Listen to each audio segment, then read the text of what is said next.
What brought me here is I was a crack addict. I battled a 22-year-long addiction to drugs. I had some issues with my mental health. I have a gambling problem.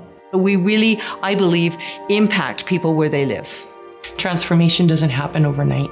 We really are all potentially going to be that person tomorrow, and they're potentially capable of being us today. My name is Don Delaney, founder of the Victory Outreach Foundation. We take Calgary's working poor, people on fixed incomes, and people who live on the city's margins, from survival to stability, and then on to success and significance.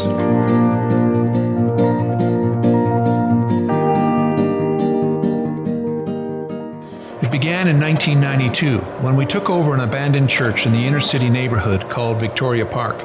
We started a street church, offering food, clothing, and acceptance for the homeless.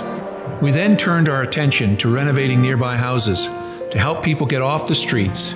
Our goal was to give the homeless a place to belong, not just a roof over their head. We have about 70% of the guys are working full time. The other 30% of the guys are guys that are on disability or they're pursuing long-term disability. We don't allow people to come here and just sort of flop out. We all pitch in, do our chores here. They have a full-time kitchen here during the week. You have a card that you punch and you buy a card every week, right? Which is quite cheap. After 15 years in Victoria Park, we had 7 houses and 35 rooms, including a women's house, a youth center, and a children's center. But urban development eventually forced us out of our rented properties, and it was time for us to look for permanent facilities. We saw an opportunity to take our years of experience and favor to the old rundown Ogden Hotel that was well known to police for crime and to the fire department who were just waiting for it to burn down. I have to tell you, when we first bought the building here 7 years ago, this was the darkest place in the community, and now because of just all of the years of just putting positive things into this building, it's the biggest light in the community. It's a place where you can come and be comfortable and address the issues that are bothering you in your life at present. Our clients come to us wishing that they could go back and have a brand new beginning. But we say to them, today can be the beginning of a brand new end. Our outreach programs help these individuals start the journey from survival to significance.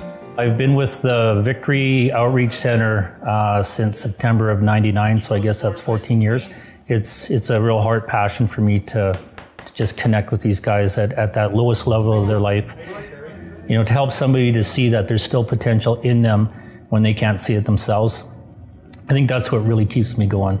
Coming here, it's given me that self-esteem that I was aching for. Our vision is to build on the track record of Ogden and Victoria Park by expanding our programs to women in need. Our church in Forest Lawn is off to a great start, providing some housing for women, but this falls drastically short of the demand. Debbie's story inspires us to do more for women in our city who are living on the margins. I had a relatively good childhood. No rape or abuse issues. I came from 2 loving parents, had a great family.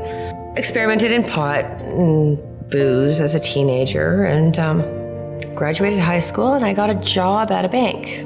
I maintained the job at the bank for 14 years while I was doing drugs. I figured as long as I'm not using needles, it'll be fine. So I snorted it and smoked it. Eventually, I started to steal money from the bank to support my drug habit. So I was forced into leaving the bank. I had nowhere to go, and I ended up in a crack shack in Forest Lawn until one day I found out I was pregnant. While I was on the streets, Pastor Pat and a few of the ladies from the church would feed me. They would see me walking, or I'd phone up the church and say, hey, I need sandwiches. During my pregnancy, she would try and make it more nutritious. She'd send me fruit and milk and try and encourage me to get off the streets. I went into labor in detox. I got out of the hospital. Of course, they kept my son. He had to go into foster care. Pastor Pat picked me up, and I had no idea what was going on. She brought me to one of the recovery houses. I thought, okay, I don't know what I'm doing. I'll let these people, the church people, they must be okay. I'll trust them to take care of my life. I was completely delivered by God out of my addiction. The people in this church that have become my family, I've had some amazing connections. If I ever needed anything, I know I could just pick up the phone.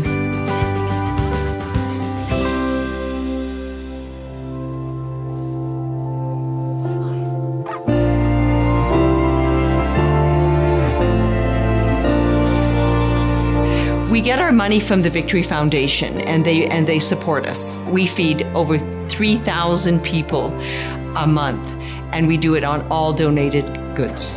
You know, they have this opportunity that you can go to church on Sundays. I finally met people that came from the same thing that I did.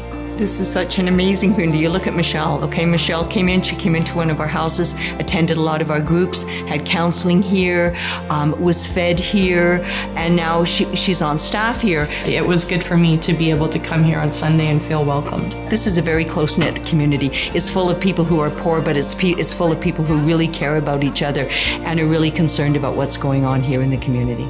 I think for me it felt like a place to call home.